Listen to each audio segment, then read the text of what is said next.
JNU जैसे विश्वविद्यालय से पढ़े हुए लोग जब ये कहेंगे कि हम चिकन नेक को अलग कर देंगे, तो आपकी बुद्धिमत्ता पर शक होता है, आपकी पढ़ाई तो दूर की बात है। नहीं, आप गलत सेंस में ले रहे हो। आप अभी 2 दिन पहले की बात है, जवाहरलाल नेहरू विश्वविद्यालय के अंदर लेफ्ट के छात्र संगठनों ने नारा लगाया, हाँ, तिलक तराजू और तलवार, इनको मारो जूते चार। ये लोग वो बातें करते हैं जो स्वयं बायस्ड हैं।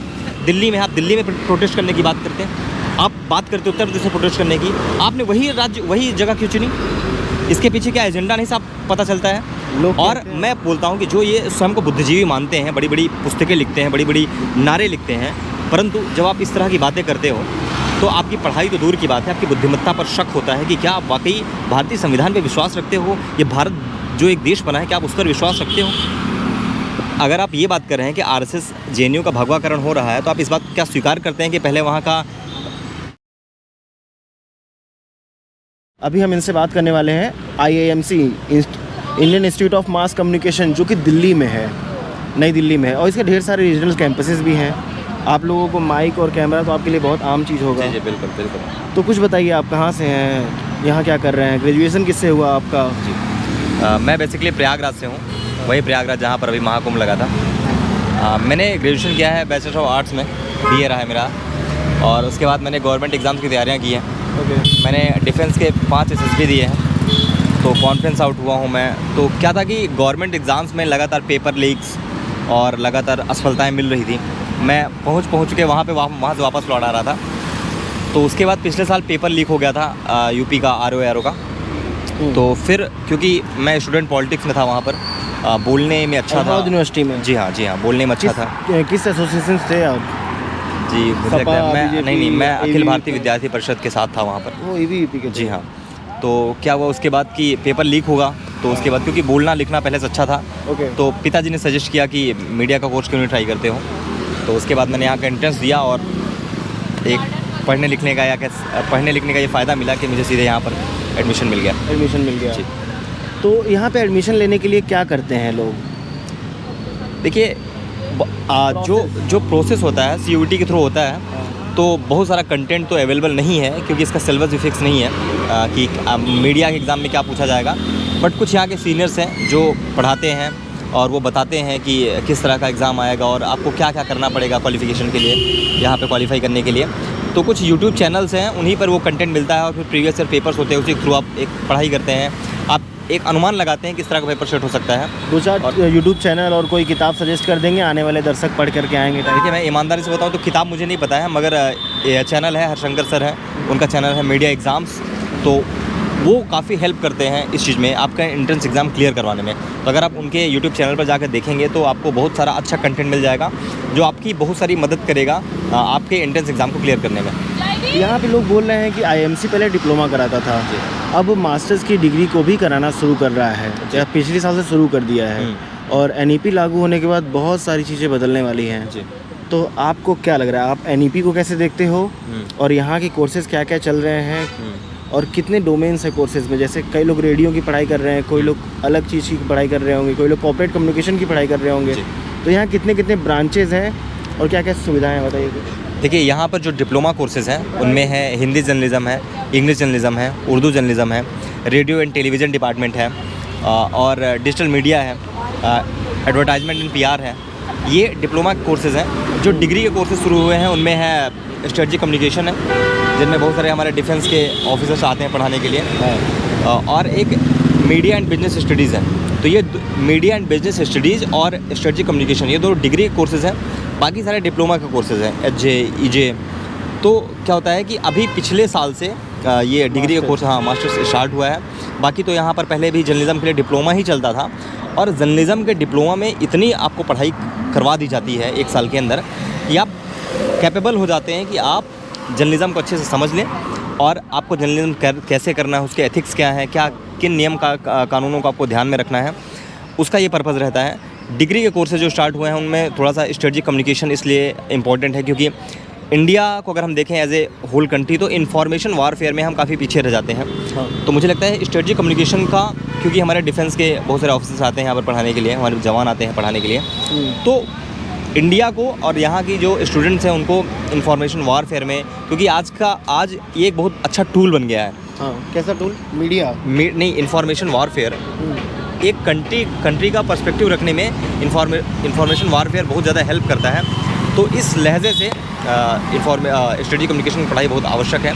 और जहाँ तक NEP की बात आपने की, तो मुझे लगता है NEP एक बहुत ही अच्छी पॉलिसी है जो गवर्नमेंट ने इंट्रोड्यूस की है। इसकी आवश्यकता थी क्योंकि इसमें कई सारे ऐसे प्रावधान हैं कि कई बार हम ऐसा करते हैं कि हम किसी भी कोर्स में घुस जाते हैं, उसमें हमारा इंटरेस्ट नहीं रहता तो भी, परंतु समय के साथ अब जो NEP आई है उसमें हमें स्किल बेस्ड कोर्स प्रोवाइड किए जाएंगे। तो हमारे पास एक ऑप्शन रहेगा कि हम जिसमें हमारी स्किल है हम उस कोर्स को चूज़ करें। और लैंग्वेज का भी है कि हम अपनी लैंग्वेज के साथ साथ अदर लैंग्वेज को भी सीखने का प्रावधान है। तो ये बहुत ही अच्छी चीज़ है। मुझे लगता है कि आने वाले समय में लॉन्ग टर्म में NEP का बहुत बढ़िया फ़ायदा इस देश को होगा। ओके, फीस स्ट्रक्चर और सीट अवेलेबिलिटी के बारे में कुछ आप बताएंगे? कितनी सीट है, कितनी फीस स्ट्रक्चर क्या है, कट ऑफ कितने बने थे पिछले साल? देखिए, कट ऑफ तो मुझे लगता है कि 50 to 55% के आसपास अगर आप जाते हैं तो आपको कैंपस मिलने की संभावनाएं हैं। और यहाँ पर फीस स्ट्रक्चर अलग अलग है। जो हिंदी डिपार्टमेंट है, हिंदी जर्नलिज्म है, इंग्लिश जर्नलिज्म है, उनके फ़ीस थोड़े कम होते हैं। रेडियो एंड टेलीविज़न डिपार्टमेंट का जो हमारा है उसकी फ़ीस लगभग 1,70,000 के समथिंग है। डिजिटल मीडिया जो है उसका फ़ीस और ज़्यादा है और ADPR का और ज़्यादा है।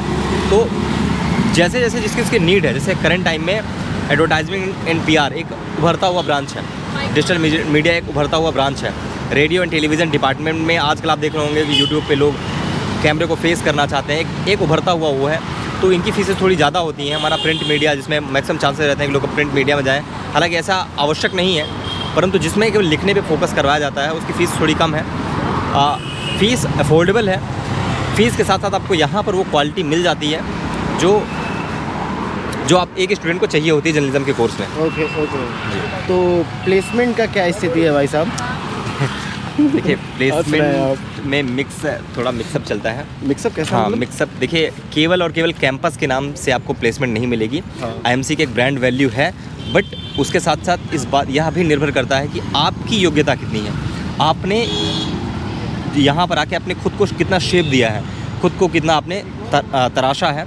तो अगर आपके अंदर योग्यता है, अगर आप अपने अंदर योग्यता को रखते हैं, अपने अंदर स्किल डेवलप करते हैं, तो डेफिनेटली आपको प्लेसमेंट तो मिल ही जानी है। हो सकता है थोड़ा देर हो जाए उसमें प्लेसमेंट मिलने में, मगर प्लेसमेंट मिलना आपको तय है, क्योंकि IMC देश का सबसे बड़ा संस्थान है मीडिया के उसमें। तो प्लेसमेंट तो मिलनी ही है, बट हाँ, आपके पास थोड़ी योग्यता होनी चाहिए, आपको थोड़ा अपनी स्किल पे काम करना पड़ेगा। स्टूडेंट लाइफ और कैंपस फैसिलिटीज़ की बात करें तो कैसी है? आप लोग अपने आप को खुश मानते हो कि आप इतने अच्छे कैंपस में आ गए हो जहाँ पे आने का सपना होता है लोगों का? कुछ चीज़ें लैग कर रही हैं क्या यहाँ पे आने के बाद भी? जी देखिए, अगर जब हम कैंपस में आते हैं तो हमें पता चलता है कि कुछ ना कुछ चीज़ों की कमियां हैं, और वो हर कैंपस की बात है।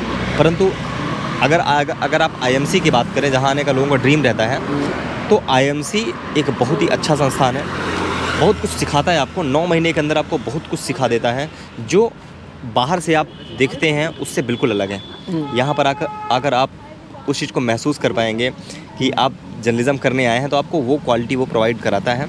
और हाँ, कैंपस में डिपार्टमेंट डिपेंड करता है कि कहीं पर ऐसा रहता है कि सुविधाएं सारी उपलब्ध हैं, कहीं पर कभी डिपार्टमेंट के कारण कुछ सुविधाएं नहीं मिल पाती, जैसे हमें कभी माइक उपलब्ध नहीं हो पाते हैं समय पर, कभी कैमरे नहीं इशू हो पाते हैं। तो बाकी चीज़ें ठीक है। तो कैंपस की बातें जो चलती रहती हैं। मतलब आप टॉपर हैं क्या यहाँ पे? हाँ जी, टॉपर है क्या पढ़ाई करने? नहीं, ऐसा टॉपर ओवर नहीं हुआ है, लेकिन हाँ ठीक ठाक एबव एवरेज हूँ, ठीक ठाक हूँ। लोग बोल रहे थे कि आपको सजेस्ट कर रहे थे कि आप आएंगे तो बहुत सारी जानकारियाँ देंगे जो लोगों को महत्वपूर्ण है। क्योंकि थोड़ा सा मैं थोड़ा सा ना बात करता रहता हूँ, मैं थोड़ा डिबेट में बिलीव करता हूँ। मैं चाहता हूँ डायलॉग चलते रहने चाहिए, क्योंकि उससे हमें दूसरे पॉइंट ऑफ व्यू जानने में भी मदद मिलती है, और मैं वो चीज़ जानना चाहता हूँ। इसलिए जैसे ये जो पूरा मीडिया का जो पढ़ाई है, लोग कहते हैं कि बिना पढ़े पत्रकारिता भी कर सकते हैं। पत्रकारिता और माइक उठाने के लिए किसी डिग्री या कोर्स की ज़रूरत नहीं है। तो इस पे आप क्या बोलना चाहोगे? देखिए, हालांकि एक पब्लिक जर्नलिज्म नाम की एक चीज़ होती है जिसमें आप उठा तो सकते हैं कुछ भी, परंतु बात वही हो जाएगी ना कि मीडिया जर्नलिज्म को करने के लिए आपके पास जो एथिक्स चाहिए, जो नियम कानून होने चाहिए कि हमें किन चीज़ों को रिपोर्ट करना है, किन चीज़ों को रिपोर्ट नहीं करना है, हमें किस दायरे में रहना है, वो भी बहुत आवश्यक है। कई बार हमारे बहुत सीनियर जर्नलिस्ट भी वो गलतियाँ कर देते हैं जो हमें नहीं करनी चाहिए। डिग्री और उसके बाद हाँ, गलतियाँ कर देते हैं, न्यूज़ फील्ड में गलतियाँ कर देते हैं। कई ऐसी चीज़ें होती हैं जो हमें नहीं दिखानी चाहिए। कई बार हमें सेंसिटिव होने की आवश्यकता होती है। आप किसी घटना को रिपोर्ट करने गए हैं तो आपको वो भाव दिखाना पड़ता है। जब आप केवल माइक और कैमरा लेकर निकल पड़ेंगे तो आपके पास वो एथिक्स का नॉलेज नहीं रहेगा। इसलिए आपको एक बार 1 महीने का 9 महीने का कोर्स है तो आपको वो जानकारी लेनी बहुत आवश्यक होती है। हर फील्ड की अपनी अपनी एक कुछ गाइडलाइंस होती हैं और आपको उन गाइडलाइंस के बारे में पता होना बहुत आवश्यक है। हाँ, जैसे मैं एक चीज़ बोलना चाहूँगा दर्शकों, मुझे लगता है अक्षय कुमार को एक बार 1 महीने का ही कोर्स, 9 महीने छोड़िए, 1 महीने का ही कोर्स कर लेना चाहिए था यहाँ पे। क्या बोलते हैं आप? मोदी जी का इंटरव्यू लेने से पहले। और अभी कोई फॉरेन इंटरव्यूअर ने मोदी का इंटरव्यू लिया है, पीएम मोदी का। आपने उस इंटरव्यू को देखा है? जी मैंने देखा नहीं है, बट मैंने उसकी कुछ क्लिप्स देखी हैं। काफ़ी वायरल है। लोग कह रहे हैं कि उसमें कोई बात ही नहीं हुई है टैरिफ की और इन सब चीज़ों की, चाइना की, बस अध्यात्म की बातें हुई हैं। मुझे लगता है वो एज ए इंडिविजुअल पॉडकास्ट था कि मोदी जी क्या सोचते हैं, एज ए मोदी जी खुद क्या सोचते हैं। मुझे लगता है कि एज ए जब हम इस तरह की टैरिफ एंड ऑल की बात करते हैं तो हम बहुत सारे ऑफिशियल्स को इन्वॉल्व करते हैं वहाँ पर, और सामने वाला भी उस तरह का व्यक्ति होना चाहिए कि उस तरह की बातें करे। तो मुझे लगता है इसमें इंडिविजुअलिटी पर ज़्यादा फोकस किया गया है। इंडिविजुअलिटी? हाँ जी हाँ। कि मोदी जी किस विषय पर कैसा विचार रखते हैं। आपको लगता है कि भारत में इंडिविजुअलिटी वाला वो जो सीन है, इसकी ज़रूरत है कि एक सही से इंटरव्यू की ज़रूरत है? अच्छा, ये मोदी जी रवीश कुमार को इंटरव्यू क्यों नहीं देते हैं एकदम सिंपल सा वैसा ही जैसा? देखिए क्यों नहीं देते हैं ये तो मोदी जी जाने, परंतु मुझे लगता है कि एक प्रधानमंत्री को, मुख्यमंत्री को, अगर आप एक पब्लिक रिप्रेजेंटेटिव हैं तो आपको मीडिया से आकर बात करनी चाहिए, यह बहुत आवश्यक होता है। या उस जनता को भी बताता है कि हाँ, जो हमारा रिप्रेजेंटेटिव है वो आकर मीडिया में मीडिया के प्रश्नों को उत्तर दे रहा है। मीडिया बहुत सारे ऐसे प्रश्न पिक करती है जो जनता के सवाल होते हैं। देश का प्रधानमंत्री या मुख्यमंत्री उन सवालों के उत्तर भी दे रहा है। तो मुझे लगता है कि पहले मोदी जी दिया करते थे इंटरव्यू। मुझे याद है, मैंने देखा है उनका चुनाव से पहले। हाँ, जीते नहीं तो थे। मुझे लगता है कि देना चाहिए। अब उनके अंदर बहुत सारी अच्छी क्वालिटीज़ भी है, बट मुझे लगता है कि इस पर उन्हें, अब मेरा सजेशन तो मायने नहीं रखता है, परंतु मुझे लगता है एज ए पब्लिक की उन्हें इंटरव्यू देना चाहिए। जैसे मेरे दिमाग में आया कि 2014 से पहले ढेर सारे इंटरव्यूज़ हुआ करते थे और खुले चौपाल में हुआ करते थे मोदी के इंटरव्यू, लेकिन आज वो सिनेरियो गायब हो गए हैं। जब मोदी जी जा कर के वाइट हाउस में बैठते हैं, मतलब भारत का प्रधानमंत्री जब जा कर के वाइट हाउस में बैठता है और ट्रंप कुछ भी बोलता है और इंग्लिश ना समझ के आने की वजह से बस मोदी जी मुस्कुराते हैं उसके भद्दे मजाक और जोक पे भी, तो आप उस चीज़ को किस तरीके से लेते हो? क्या लगता है कि कोई और पीएम होना चाहिए या पीएम को इंग्लिश आनी चाहिए, या वो जो चिट लेकर के वो बैठे थे और उससे पढ़ के बोल रहे थे, इससे इंडिया का कुछ मजाक उड़ता है क्या इंटरनेशनल प्लेटफॉर्म पे? देखिए मुझे लगता है कि मुझे लगता है कि मैं इस बात से एग्री तो नहीं करूँगा कि मोदी जी को इंग्लिश नहीं आती है।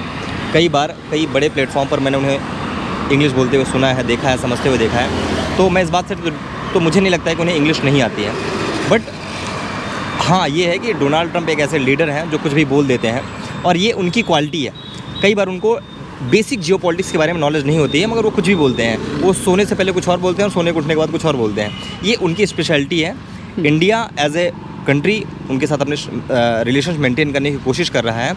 और मुझे लगता है जहाँ तक पीएम की बात है, किसी और को पीएम होना चाहिए, तो मुझे लगता है कि आगे देश में एक ऐसे नेता को उभर कर आना चाहिए जो प्रधानमंत्री मोदी की पॉपुलैरिटी जो कि आम जनता के बीच में है उसको टक्कर दे पाए। एक बार उसका विज़न क्लियर हो और अपने विज़न को जनता तक पहुंचा पाए। जनता इस बात को देखेगी तो डेफिनेटली वो मोदी जी को रिप्लेस करके किसी न किसी और को एज ए पीएम कंटेंडर के रूप में चुनना पसंद करेगी। बीजेपी में कोई और चेहरा है क्या जो पीएम अगले आने वाले समय में बनने लायक है? क्योंकि मोदी जी एक न एक दिन तो रिटायर होंगे। जी बिल्कुल, मुझे लगता है कि नितिन गडकरी एक बहुत अच्छे, नितिन गडकरी अगर नहीं लेते हैं, इस चीज़ को मना कर देते हैं क्योंकि उनकी हेल्थ और उनकी कंडीशंस कुछ ठीक नहीं है। हाँ। तो नितिन गडकरी और आदित्यनाथ योगी का भी नाम मतलब न लेकर के कोई और नाम ले तो क्या लेंगे? तो मुझे लगता है देवेंद्र फडणवीस एक बहुत अच्छे चेहरे हैं और उनकी पॉलिटिक्स भी बहुत ही सामंजस्य वाली है, बहुत बढ़िया। महाराष्ट्र के सीएम बने हुए हैं उस समय। तो मुझे लगता है कि भविष्य में शायद उन्हें एक हम सेंट्रल की पॉलिटिक्स में देख सकते हैं बहुत ही महत्वपूर्ण किरदार में। लोग कहते हैं महाराष्ट्र के पॉलिटिक्स में जीत गया और मेहनत हार गई। नहीं, ऐसा नहीं। अब देखिए जो भी चुनाव परिणाम बने हैं फडणवीस, ये जिद पे बने हुए हैं। देखिए आप ये भी तो देखिए कि बीजेपी कितनी सीटें आई हैं। वो तो बात सही है, बिल्कुल सही है। तो अब देखिए, अब ये देखिए, अगर जो पार्टियों का जो एक तरह से गठबंधन होता है वो एक सौदा ही होता है, इसीलिए गठबंधन टूटा करते हैं। तो अब जिस पार्टी ने जितनी ज़्यादा सीटें जीती हैं उसका दावा उतना मजबूत हो जाता है। इस तरह से कंटेंडर चुना जाता है कि कौन सीएम होगा कौन नहीं होगा। तो वो जनता का निर्णय है, उस पर हम, क्योंकि वो इंटरनल पॉलिटिक्स का पार्ट है, उसमें हम क्या बोलें बाहर से। हम आपके इंस्टीट्यूट पे आए जी बिल्कुल। क्योंकि हमारे जो दर्शक हैं ना, वो इस इंस्टीट्यूट में पढ़ने की कामना रखते हैं और उनका कहना है कि भैया एक बात बताओ, वहाँ पूछ करके आना कि जो थियोरेटिकल नॉलेज होती है वो क्लास में बैठ करके खूब मिलती रहती है, लेकिन प्रैक्टिकल नॉलेज के लिए एक आईएमसी का स्टूडेंट, आम छात्र आईएमसी का क्या करता है और आईएमसी का इसमें क्या योगदान होता है, वो स्टूडेंट को किस तरीके से मदद करती है अपने प्रैक्टिकल चीज़ों को करने में। देखिए, आईएमसी सबसे ज़्यादा एम्फेसाइज़ करता है आपको कि आप जाइए ग्राउंड पर, आप न्यूज़पेपर्स पढ़िए, आप बात करिए। प्रैक्टिकल पर आईएमसी बहुत ज़्यादा ध्यान देता है। और मैं आईएमसी आने वाले बच्चों से यही कहना चाहूँगा कि अगर आप यहाँ पर आते हैं और आपको एक अच्छा जर्नलिस्ट बनना है या आप एक अच्छे मीडिया पर्सन बनना चाहते हैं, तो सबसे 2-3 चीज़ें आपको करनी पड़ेंगी। सबसे पहली बात कि क्लास का ज्ञान पूरा पर्याप्त नहीं होता आपके लिए, आपको ग्राउंड पर निकलना पड़ेगा, आपको लोगों से मिलना पड़ेगा, आपको खुद को डायलॉग्स के लिए ओपन करना पड़ेगा, आपको इस बात को स्वीकार करना पड़ेगा कि आपका ही विचार सर्वोच्च नहीं है। आप दूसरे विचारों को भी सुनिए, समझिए, अपने दिमाग में उसको प्रोसेस कीजिए और तब जाकर, क्योंकि आप समय के साथ अगर आप यहाँ पर आते हैं तो आपको बहुत सारे ऐसे लोगों से मिलना पड़ेगा जिनके विचार डिफरेंट हैं। अलग अलग राज्यों के लोग हो सकते हैं, अलग अलग मान्यताओं को मानने वाले लोग हो सकते हैं। उनसे बातचीत करेंगे, उनको स्वीकार करेंगे, सोचेंगे, विचार करेंगे, तो ही आप एक अच्छे जर्नलिस्ट बन पाएंगे। तो आईएमसी इसीलिए प्रैक्टिकल पर फोकस करता है, क्योंकि वो चाहता है कि बच्चे क्लास में जितना सीखें तो सीखें ही, उससे ज़्यादा वो ग्राउंड पे सीखें, और ये बहुत ज़रूरी है। आज हम, मुझे लगता है समय के साथ बच्चे किताब और मोबाइल के कारण ये प्रैक्टिकलिटी भूल गए हैं। हाँ। और वो बहुत आवश्यक है और वो आपको करनी चाहिए। हॉस्टल फैसिलिटीज़ के बारे में बताएंगे, फीस स्ट्रक्चर, खाना पीना की व्यवस्था, रूम, क्या इनफ रूम है, पूरे स्टूडेंट 100% हॉस्टल मिलता है आईएमसी वालों को? जी, ये थोड़ी सी कमी है कि आईएमसी में अगर आप आते हैं तो यहाँ पर हॉस्टल में कमरों की संख्या बहुत कम है, और क्योंकि अब डिग्री कोर्सेज भी स्टार्ट हो गए हैं तो और छात्र और आ रहे हैं, और छात्रों की संख्या जिनको हॉस्टल मिल पाता है वो बहुत ही ज़्यादा कम है। लोग कहते हैं लड़कों में 15-20 लोगों को हॉस्टल मिल गया तो बहुत बड़ी बात है। पिछले साल 42 सीट्स थी, तो पिछले साल 42 लोगों को हॉस्टल मिला था। इससे पहले ऐसा होता था कि लड़कियों को भी हॉस्टल मिल जाता था, परंतु इस बार काफ़ी सारी लड़कियों को भी हॉस्टल नहीं मिला है और सीट संख्या बढ़ रही है, क्योंकि डिग्री कोर्सेज में भी लड़के आएंगे, तो हॉस्टल की थोड़ी सी दिक्कत है। बगल में बेरसरा है, वहाँ पर लोग रहते हैं, परंतु खाने को लेकर भी कई बार कंप्लेंट्स आती हैं कि खाना उस तय पैमाने पर नहीं रहता है। क्योंकि मैं आईएमसी में और यहाँ हॉस्टल में, तो क्योंकि मैं हॉस्टल का नहीं हूँ तो मैं इस बारे में ज़्यादा टिप्पणी नहीं करूँगा, परंतु हाँ, जो मैंने छात्रों से सुना है उनसे मैंने खाने को लेकर में से कंप्लेंट नहीं सुनी है। तो ये चीज़ हॉस्टल। अच्छा, आप लोग जेएनयू के बगल में आपका कैंपस है, जी। हमें लगता है जेएनयू ने थोड़ी सी ज़मीन दी होगी तो आईएमसी बन गया होगा, क्या ऐसा कुछ हुआ है क्या? तो आप लोग क्या जेएनयू कैंपस को एसेस करते हो, वहाँ की लाइब्रेरी, वहाँ के कैंटीन, वहाँ के मेस, क्या आप वहाँ पे जा सकते हो, उनका लुत्फ़ उठा सकते हो? बिल्कुल। हमारे हॉस्टल के कैंपस में, हॉस्टल के पीछे से एक रास्ता है जो सीधे जेएनयू से हमें कनेक्ट करता है।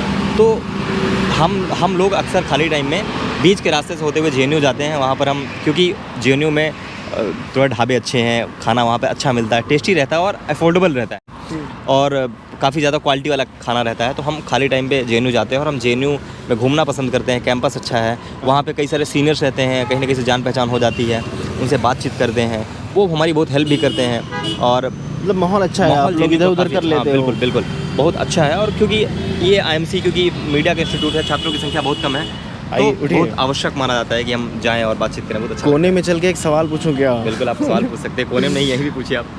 आप एबीवीपी से हैं ना, इसलिए डर लग रहा है। आप वहाँ पे एबीवीपी में थे? नहीं, अखिल भारतीय विद्यार्थी, मैं अखिल भारतीय विद्यार्थी परिषद से था। अब मेरा किरदार कोई दूसरा है, तो अब एबीवीपी से कोई लिंक नहीं है? अब एबीवीपी से कोई ऐसा विशेष लिंक नहीं है। पक्का? एकदम सही में?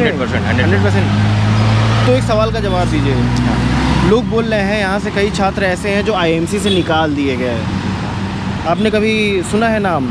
नहीं, मैंने एक आध दो लोगों का पिछले साल या इसके पिछले साल की किसी को निकाल दिया गया, कोई स्टोरी कभी सुना है आपने? नहीं, मैंने नहीं सुनी। तो मान लीजिए, कुछ छोड़िए, निकाल भी नहीं दिया गया है, फिर भी मेरा एक सवाल है कि जो दिल्ली में आईएमसी है, लोग कह रहे हैं इसका भगवाकरण हो रहा है, आरएसएस और बीजेपी का खास इम्पैक्ट है कैंपस में। कैंपस में बजरंगबली की पूजा हो रही है हर मंगलवार को, बजरंगबली की पूजा से भी नहीं इसको जोड़ते हैं। क्या आरएसएस और बीजेपी का इन्फ्लुएंस है, इम्पैक्ट है कैंपस में? अच्छा, मैं आईएमसी कैंपस के अंदर पीछे एक मंदिर है, बजरंगबली का मंदिर है। वो मंदिर वहाँ पर 1965 से बहुत सारी सरकारें आई हैं, उनके सरकारों के टाइम पे संस्थान चला है, वो मंदिर वहाँ पर रहा है। तो मंदिर होने से, किसी के पुष्प चढ़ा देने से, किसी के दिए जलाने से इसका भगवाकरण नहीं हो जाता है। और जो लोग ये प्रश्न उठाते हैं कि उसका आईएमसी का भगवाकरण होता है, मैं उनसे पूछना चाहता हूँ कैसे उनका भगवाकरण हो रहा है। ऐसा आईएमसी में ऐसा क्या हो रहा है जो किसी एक विचार मानने वाले छात्रों को बहुत ज़्यादा फ़ायदा पहुंचा रहा है और दूसरा विचार मानने वाले छात्रों को फ़ायदा नहीं पहुंचा रहा है, या दूसरा विचार मानने वाले लोगों के साथ भेदभाव हो रहा है। मुझे लगता है, मेरा जो अनुभव रहा है, आईएमसी में ऐसा कुछ भी नहीं हो रहा है। यहाँ पर जो परंपराएं चली आ रही थी वही परंपराएं चली आ रही हैं। ऐसा नहीं है कि छात्र किसी टीचर के द्वारा दबाए जाते हैं तो किसी जो भगवा वाले विचारों को मानते हो, ऐसा भी बिल्कुल नहीं है। बिल्कुल नहीं है, ऐसा बिल्कुल भी नहीं, एकदम बाइफरकेट करते हो आप इसको। हाँ बिल्कुल, मैं इस बात से बिल्कुल कम्प्लीटली डिनाई करता हूँ कि गवर्नमेंट का बहुत ज़्यादा हस्तक्षेप है या आईएमसी का भगवाकरण हो रहा है। ऐसा कुछ भी नहीं हुआ यहाँ पर। लोग कहते हैं कि जो ब्राह्मण्स हैं, हाँ। और उनको बहुत ज़्यादा तवज्जो दिया जाता है एकेडमिक में, प्रोफेसर के चहेते होते हैं वो, और जो भी हाँ। थोड़ा सा नीचे कास्ट का है, दलित है, उसको दुरदुराते हैं, उसके ऊपर ध्यान नहीं देते हैं, उसका एक ऐसा हाल बना रखे हैं जैसा लोग, ऐसा रूमर्स हैं। नहीं, आप इसको कैसे देखते हैं? ये रूमर्स पूरी तरह से गलत हैं। मैं यहाँ पर पढ़ रहा हूँ, मैं इस चीज़ को जानता हूँ कि यहाँ पर ऐसा कुछ भी नहीं होता है। देखिए, कुछ छात्र आते हैं, अलग अलग जगहों से आते हैं, उनके ऊपर वहाँ की जो क्षेत्रीय राजनीति होती है या वहाँ का जो क्षेत्रीय माहौल रहता है उसका उन पर प्रभाव रहता है।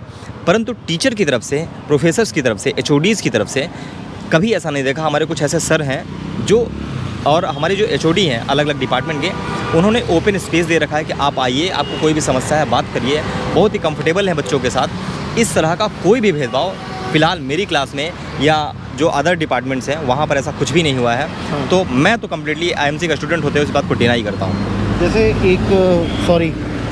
एक सवाल है मेरे जहन में कि आजकल एक टर्म का बहुत ज़्यादा बोलबाला है, गोदी मीडिया।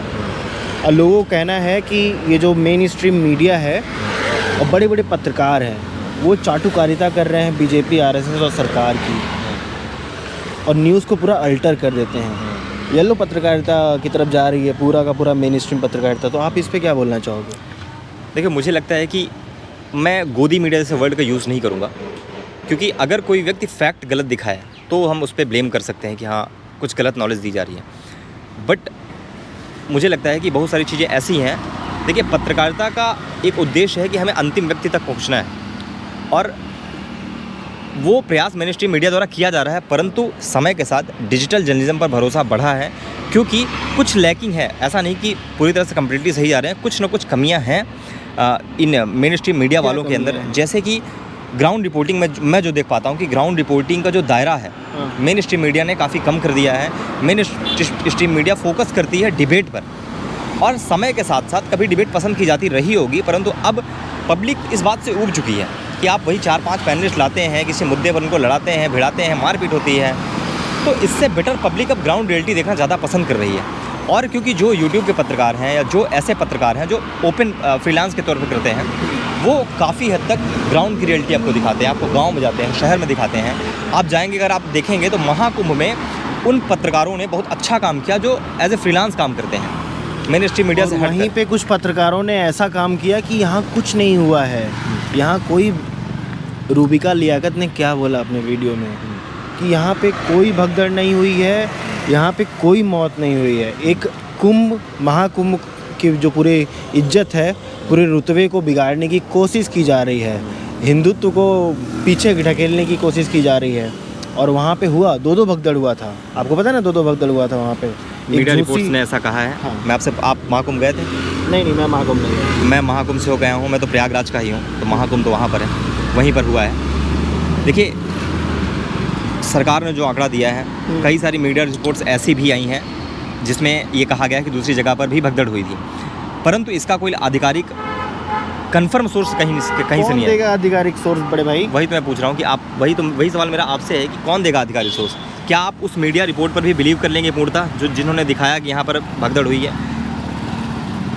अगर आप एक माइक लेकर के, एक निर्जीव माइक लेकर के जो आपकी आवाज़ को रिसीव करता है, और लेकर के ग्राउंड में आप उतरते हो, और कोई लड़की, कोई महिला, कोई परिजन चिल्ला करके एक अपने परिवार वाले की बॉडी मांग रही है कि बॉडी दे दो, मैं घर जाना चाहता हूँ या चाहती हूँ, तो भी आपको नहीं लगता कि वहाँ पे कुछ हुआ है भगदड़? देखिए, प्रयागराज में जब महाकुंभ होता है तो बहुत सारे लोग मिसिंग होते हैं, इसीलिए वहाँ पर खोया पाया केंद्र स्थापित किया जाता है। बहुत सारे लोग कुछ लोग जल्दी मिल जाते हैं, कुछ लोग 2-2 दिन बाद मिलते हैं, कुछ लोग 2-2 हफ्ते बाद मिलते हैं, परंतु लोग मिल जाते हैं।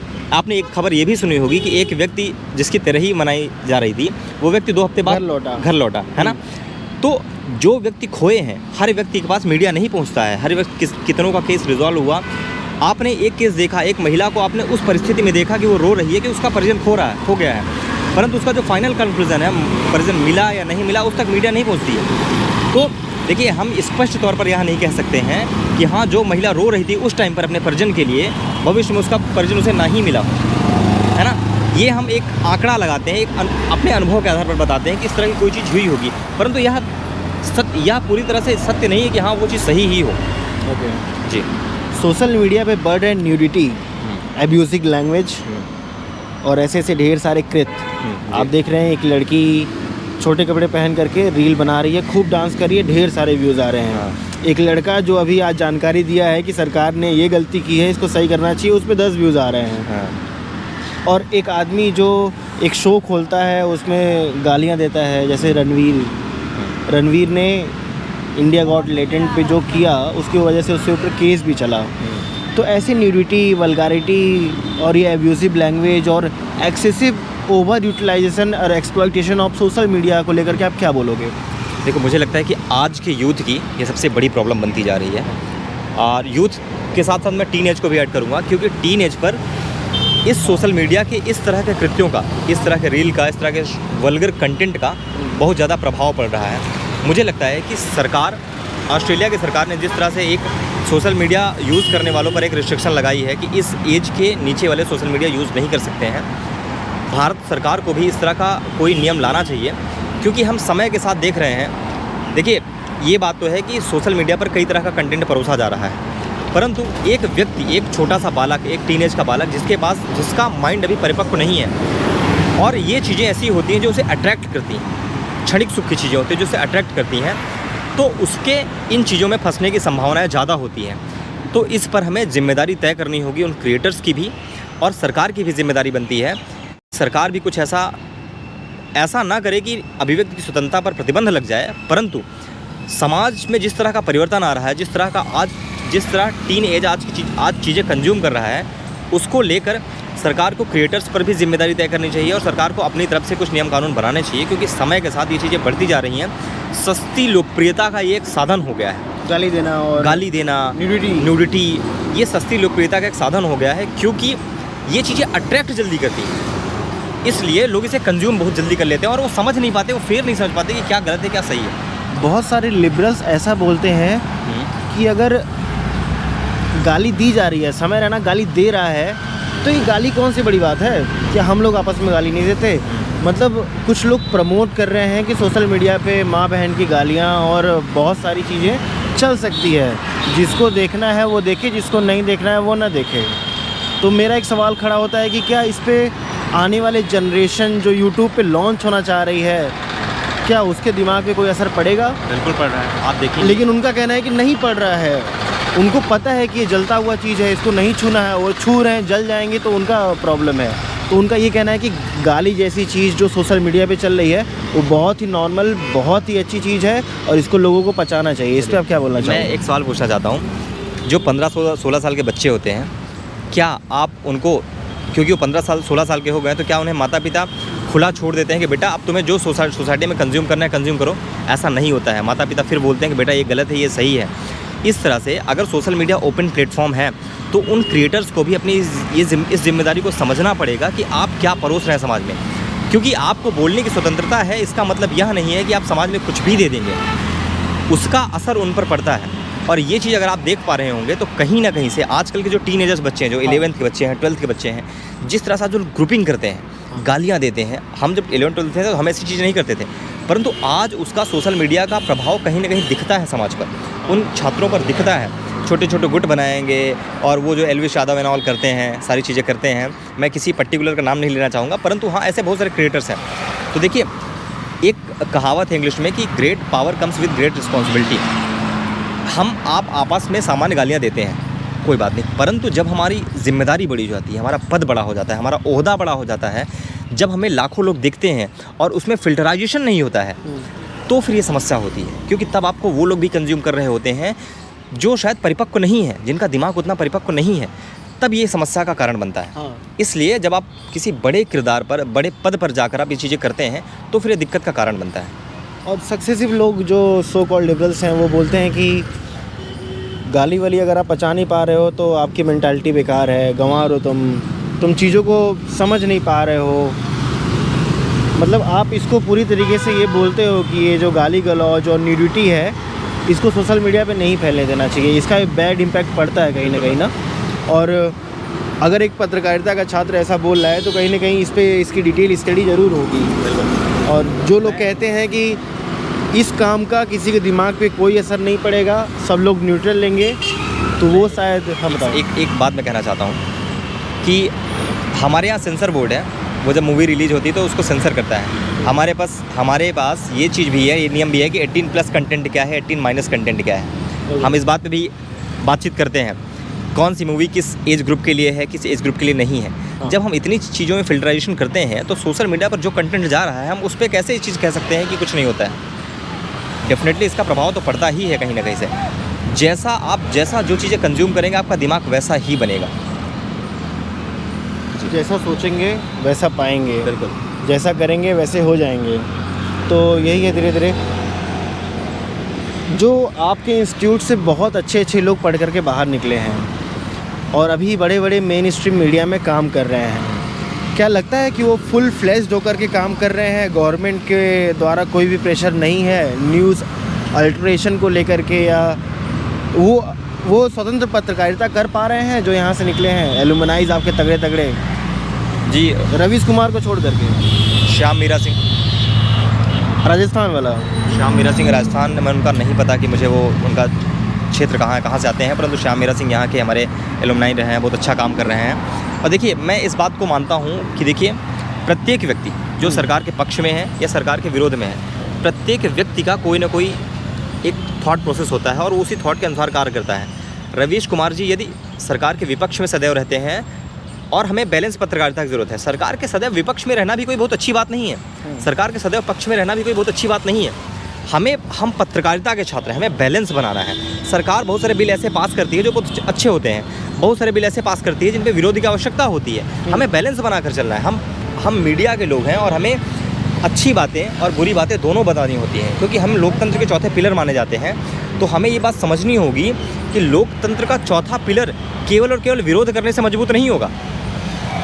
सरकार से प्रश्न करना पत्रकारिता का एक पहलू है, केवल और केवल पूरी पत्रकारिता नहीं है। हमें इस बात को समझना होगा कि सरकार से प्रश्न करने के कारण जो लोग किसी मीडिया पर्सन को क्रिटिसाइज़ करते हैं, या सरकार से प्रश्न ना करने के कारण जो लोग उन लोगों को क्रिटिसाइज़ करते हैं, हमें उसके बीच का एक रास्ता निकालना पड़ेगा कि केवल और केवल सरकार से प्रश्न करना ही पूरी की पूरी पत्रकारिता नहीं है।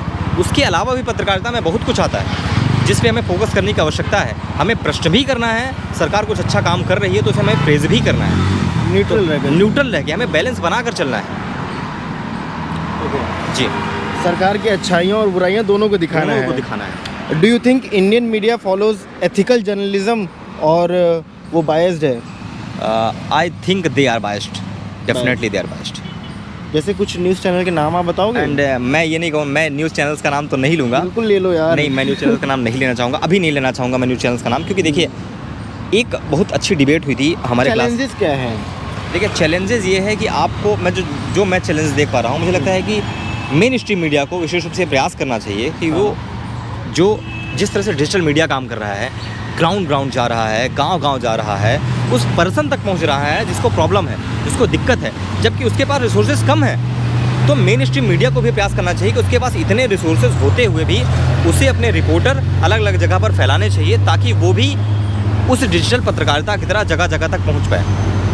Do you think the major news channels or newspapers are influenced by political parties? If so, how? Yes, they are influenced.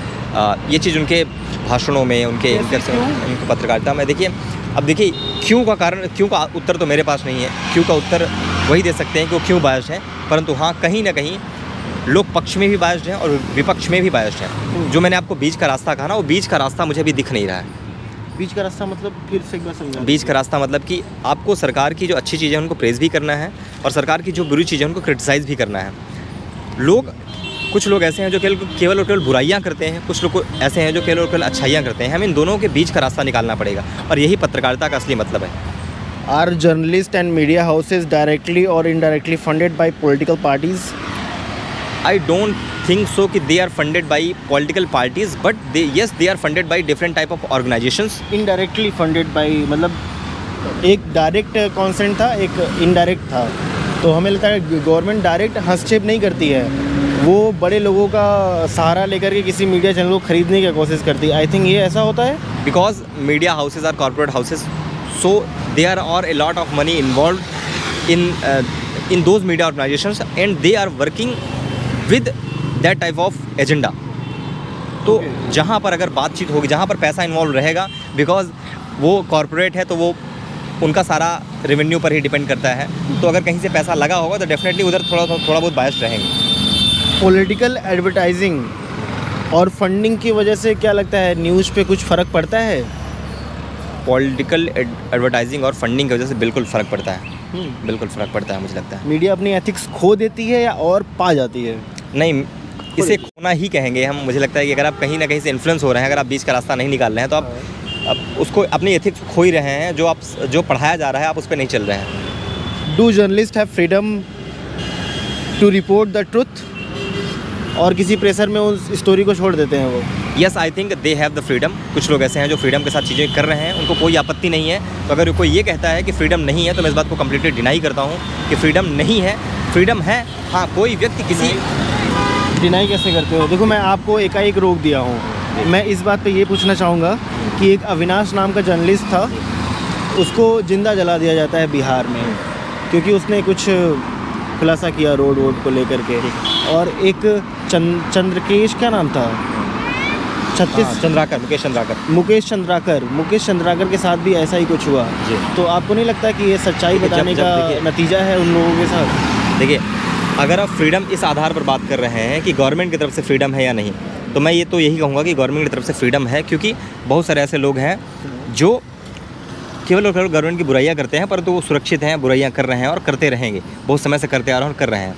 परंतु जब आप रिपोर्टिंग की बात करते हैं तो इस तरह की समस्याएं, जब आप सच को उजागर करते हैं, इस तरह की समस्याएं आपको लोकल जो वहाँ के ठेकेदार होते हैं, माफिया होते हैं, उनकी तरफ से आती है। और देश के अलग अलग राज्यों में, अलग अलग जगहों पर ऐसे लोग भरे पड़े हुए हैं जो सच दिखाने पर, भ्रष्टाचार उजागर करने पर रिपोर्टर्स के लिए, आम पब्लिक के लिए खतरा पैदा करते हैं। तो इस तरह के लोग हैं और मुझे लगता है इसका सबसे बेहतरीन सॉल्यूशन ये है कि सरकार को, जो प्रशासन है वहाँ का, जिस भी राज्य का प्रशासन है, रिपोर्टर्स के लिए उनको अपनी सुरक्षा मजबूत करनी चाहिए। रिपोर्टर्स की बात पर ज़्यादा ध्यान देना चाहिए। रिपोर्टर से सुरक्षा मांगता है तो उसकी बात को कंसिडर करके उसे सुरक्षा प्रदान की जानी चाहिए। अच्छा जी। अच्छा, ये इंडिपेंडेंट जर्नलिस्ट और सोशल मीडिया ऑर्गेनाइजेशन क्या विदाउट पॉलिटिकल बैकिंग चल सकते हैं? क्या फिर इनको ज़रूरत ही पड़ेगी चलने की, उनकी बैकिंग की ज़रूरत पड़ेगी? नहीं, देखिए, इंडिपेंडेंट जर्नलिस्ट भी चलते हैं, ऐसा नहीं कि नहीं चलते हैं, बट हाँ, क्योंकि कुछ लोगों को जब ज़्यादा धन की आवश्यकता होती है, उनको ज़्यादा कमाना होता है, तो वो फंडिंग ले लेते हैं। क्योंकि पॉलिटिकल पार्टी अप्रोच करती हैं, वो अप्रोच करती हैं कि आइए आप हमारी तरफ से काम करिए, हमारी विचारधारा पर काम करिए, तो अप्रोच करती हैं। तो डिपेंड करता है कि कौन इंडिपेंडेंट काम करना चाहता है और कौन ज़्यादा पैसे कमाने के चक्कर में उसमें घुलना मिलना चाहता है। मुझे लगता है मैंने आपको बहुत ज़्यादा परेशान कर दिया। परेशान आपने नहीं किया, अच्छा लगा आपसे बातचीत करके। ये प्रयागराज के थे, क्या नाम था सर आपका? शिवेंद्र सिंह। सॉरी यार, मैं नाम बार बार भूल जा रहा हूँ कि ये नाम याद कैसे रखते हैं जर्नलिस्ट? जब किसी का इंटरव्यू 40 मिनट तक लेते हैं तो लास्ट में उसका नाम भूल जा रहे हैं। अब ये तो समय की बात है। आपने इतनी बातचीत की, मैंने हो सकता है नाम कितना एम्फेसाइज नहीं किया आपको। हाँ, मेरा नाम है हिमांशु मिश्रा और आप देख रहे थे द स्टूडेंट लाइफ। कैमरे के पीछे हैं सौरभ और ये हैं शिवेंद्र सिंह। पीछे IMC, Indian institute of mass communication, पत्रकारिता का बहुत बड़ा ये यूनिवर्सिटी बनने वाला है एक तरीके से न्यू एजुकेशन पॉलिसी आने के बाद।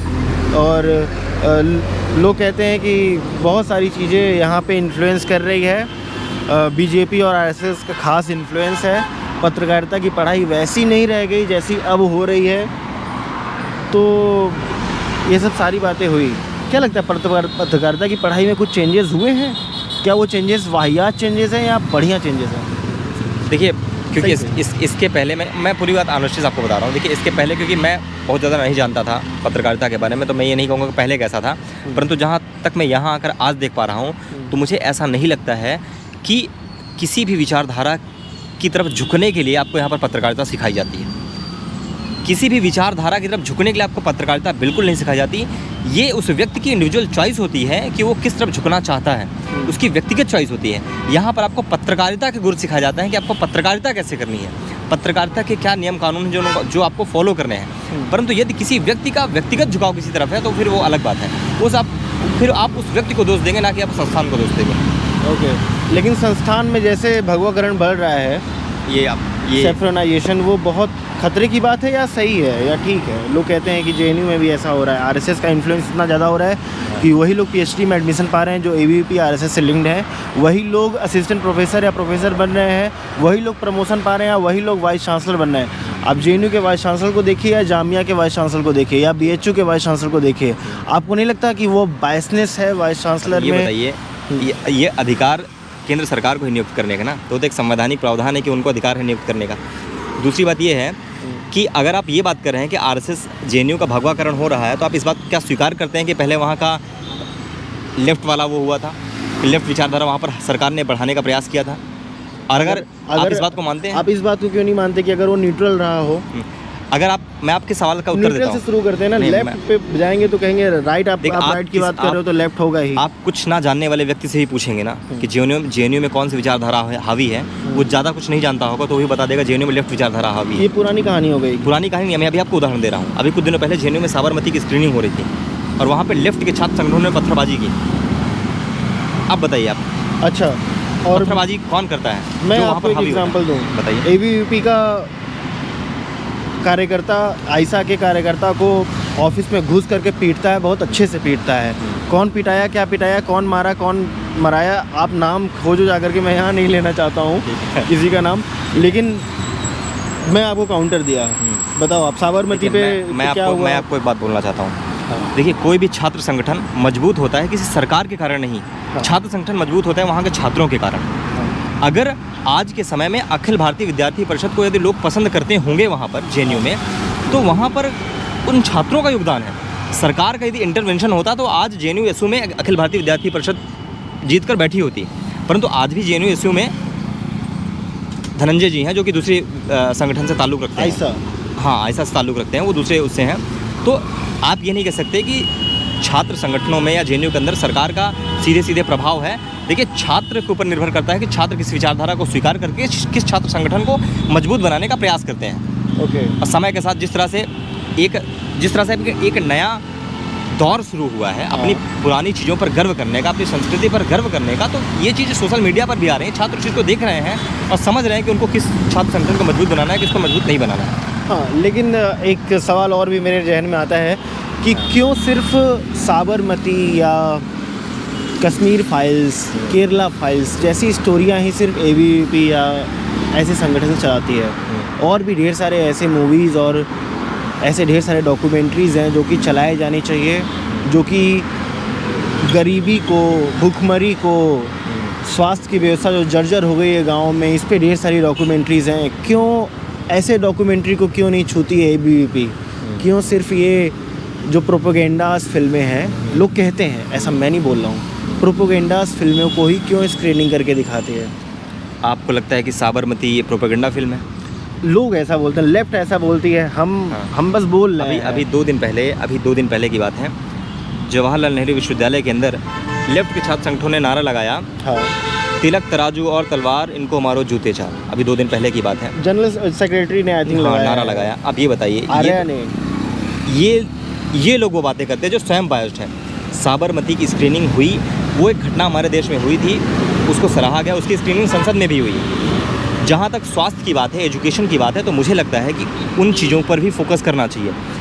हमारे देश की जो मूलभूत समस्याएं हैं उन पर भी फोकस करना चाहिए, परंतु ऐसा केवल यह नहीं होना चाहिए केवल उन चीज़ों पर कि हमारे यहाँ अलग अलग डिपार्टमेंट्स हैं जो अलग अलग कार्य करते हैं, अलग अलग चीज़ें हैं, अलग अलग मंत्रालय अलग अलग चीज़ें संभालते हैं, तो सब चीज़ों पर ध्यान रखा जाना चाहिए। हेल्थ, स्वास्थ्य ज़रूरी है, शिक्षा ज़रूरी है, ठीक है, साथ में इस तरह की चीज़ें भी ज़रूरी हैं जिनके खिलाफ एजेंडे चलाए जाते हैं। अब अगर मैं उनसे पूछूं कि तिलक तराजू और तलवार, इनको मारो जूते चार, आपने ये नारा तो लगा दिया, परंतु क्या आपके दैनिक जीवन के कार्य इस तरह के इस व्यवसाय में शामिल लोगों के बिना हो पाएंगे? तो उत्तर है नहीं हो पाएंगे। तो आप किनको गालियाँ दे रहे हो? जिन लोगों से आप दैनिक जीवन में मिलते हो, बातचीत करते हो, अपना कार्य निकलवाते हो, आप उन्हीं लोगों को गालियाँ दे रहे हो। हाँ। तो एजेंडा तो ये हुआ कि आप किसी 3 जो वर्ण हैं उनके खिलाफ सीधे सीधे नफरत फैला रहे हो। और ऐसा नहीं कि सारे के सारे जो चौथे वर्ण के लोग हैं आपके साथ हैं। आप एक समूह में इकट्ठा होकर बस गालियाँ दे रहे हो और उसके अलावा कुछ नहीं कर रहे हो। गालियाँ देने के बाद एक चीज़ और है, कैमरे के सामने की राजनीति और लाइनें अलग होती है, कैमरे बंद होने के बाद वाली जो लाइफ स्ट्रगल और राजनीति होती है वो बहुत अलग होती है। कैसे? देखिए जो मैंने एक चीज़ सुना है कि जेएनयू में लेफ्ट बहुत कुछ कर लेती है, लेकिन उससे नेट जेआरएफ नहीं निकल पा रहा है। जेएनयू में लेफ्ट बहुत सारी चीज़ों को, मतलब सरकार को ही पूरा डिनाई करती है, संसद भवन को उखाड़ के फेंक देने वाली बात करती है कि ये सब संसद वंसद नहीं रहने चाहिए, संसद पे कब्जा चाहिए। मैं ये कह रहा हूँ कि अगर आप संसद, सरकार और सिस्टम को खारिज करते हो तो आप फिर नेट जेआरएफ का फॉर्म भर के असिस्टेंट प्रोफेसर और सरकारी नौकरी के लिए क्यों अप्लाई करते हो? सबसे पहली बात तो मैं ये कहना चाहूँगा कि अगर आप सरकार, सिस्टम, संसद को खारिज करते हो तो पहली बात आप संविधान की बात करना बंद कर दो। जो हमारे संविधान में प्रावधान है, यदि आप उसको ही खारिज करने की बात कर रहे हो तो आप किस मुँह से आप संविधान की बात करते हो? और दूसरी बात मैं ये बोलना चाहता हूँ कि अभी 2 ही दिन पहले की बात है, ये प्रोटेस्ट हुआ था, उसमें ये किसी एक व्यक्ति ने ये कहा था, किसी एक महिला थी कि India is suppressing the public movement, India is suppressing, मतलब भारत दबा रहा है। और आप उस हथियार से लामबंद हुए लोगों का समर्थन कर रहे हो जो भारत को तोड़ने की बात करते हैं। तो सबसे पहले आप भारत पर ही प्रश्न उठा रहे हो, आप भारत के विरोध में ही हो। तो जब आप भारत के विरोध में रहोगे, जब आप जेएनयू जैसे विश्वविद्यालय से पढ़े हुए लोग जब ये कहेंगे कि हम चिकन नेक को अलग कर देंगे, तो आपकी बुद्धिमत्ता पर शक होता है, आपकी पढ़ाई तो दूर की बात है। नहीं, आप गलत सेंस में ले रहे हो। आप लोग कहते हैं, मतलब जेएनयू के लेफ्टिस्ट ऐसा बोलते हैं, मैं कुछ नहीं बोलता हूँ, मेरा कोई भी लाइन नहीं है। मैं उनको कोट कर रहा हूँ, मैं उनको कोट कर रहा हूँ, मैं उनको कोट कर रहा हूँ। मैं ये कह रहा हूँ कि वो जो लोग जो चिकन नेक को जो काटने की बात की गई थी, वो काटने की बात नहीं की गई थी, इंडिया को 2 टुकड़ों में डिवाइड करने की बात नहीं की गई थी। वो बात की गई थी, उनका कहना है, वो बात की गई थी कि वहाँ पे अगर जाम लगा दोगे, उसको ब्लॉक कर दोगे, तो शायद हमारी मांगों को और भी सुना जाए। ठीक है। और कुछ लोगों ने उसको इस तरीके से सिंप्लीफाई किया कि उस चिकन नेक को काटो और उसको अलग कर दो। अलग करके क्या बनाएंगे? नया देश बनाएंगे? अच्छा आप एक बात बताइए, जो चिकन नेक का 50-60 किलोमीटर का वो सिलीगुड़ी कॉरिडोर है, हाँ। अगर आप उसको प्रतिबंधित कर दोगे तो आपका पर्पस क्या है? आपको उस नॉर्थ ईस्ट को पूरी तरह से भारत से कट कर देना, और वहाँ पर भारतीय सेना का ना पहुँच पाना, या भारतीय जो सप्लाई है यहाँ से इधर जाती है ना पहुँच पाना, क्या उद्देश्य दर्शाता है? क्या आपको नहीं पता कि उधर नॉर्थ ईस्ट में किस तरह के मिलिटेंट संगठन हैं जो भारत से कई राज्यों को अलग करने की मांग करते रहते हैं? और केवल अगर आपको यही बात करनी थी तो केंद्र दिल्ली में, आप दिल्ली में प्रोटेस्ट करने की बात करते हैं, आप बात करते उत्तर प्रदेश में प्रोटेस्ट करने की, आपने वही जगह क्यों चुनी? इसके पीछे क्या एजेंडा नहीं साफ पता चलता है। और मैं बोलता हूँ कि जो ये स्वयं को बुद्धिजीवी मानते हैं, बड़ी बड़ी पुस्तकें लिखते हैं, बड़ी बड़ी नारे लिखते हैं, परंतु जब आप इस तरह की बातें करते हो तो आपकी पढ़ाई तो दूर की बात है, आपकी बुद्धिमत्ता पर शक होता है कि क्या आप वाकई भारतीय संविधान पर विश्वास रखते हो? ये भारत जो एक देश बना है, क्या आप उस पर विश्वास रखते हो? बहुत सारे ऐसे डिबेट्स हैं जो और भी चलते रहेंगे। दर्शकों, हम अभी जेएनयू में, मतलब आईएमसी में है, लेकिन जेएनयू हमसे ज़्यादा दूर नहीं है। अगर मैं ज़ोर से आवाज़ लगाऊंगा तो जेएनयू में खड़ा हुआ व्यक्ति सुन सकता है शायद ना। बिल्कुल। लोग कहते हैं कि आईएमसी कैंपस बहुत छोटा और कंजस्टेड है, इसको किसी दिन कुछ बड़ा करना चाहिए, जेएनयू से थोड़ी ज़मीन मांग करके और बड़ी करनी चाहिए। इसको करना चाहिए कि नहीं करना चाहिए? बिल्कुल, मुझे लगता है कि आईएमसी में और छात्रों के लिए थोड़ा सा स्पेस बनाया जाना चाहिए, हॉस्टल बनाए जाने चाहिए। अच्छा, एक लास्ट सवाल पूछ करके हम इस वीडियो को समाप्त करेंगे। आपका कितना नंबर आया CUET में तो आपको दिल्ली में IIMC मिल गया? शायद मेरा नंबर था 1, मैंने आपको जो कहा था ना 50 to 55%, मुझे लगता है मेरा नंबर था 149 के समथिंग था और मेरी रैंक थी 700 के समथिंग। जी, तो अगर आप 50 to 55% ले आते हैं नंबर तो आपको इजीली दिल्ली कैंपस मिल जाएगा। जी बिल्कुल, आराम से। चलिए, तो ठीक है, ये रही जानकारी। मिलेंगे एक नए वीडियो में नए अंदाज़ा। तब तक के लिए हिमांशु मिश्रा धन्यवाद बोलता है वीडियो देखने के लिए। जय हिंद, जय भारत, थैंक यू।